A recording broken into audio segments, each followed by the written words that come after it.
have them too. Absolutely.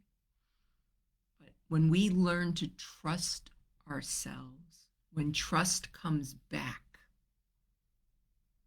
when trust comes back, our nervous system starts to feel safe again. That's what we really want. We want to feel safe again. And sometimes that safety comes from ourselves.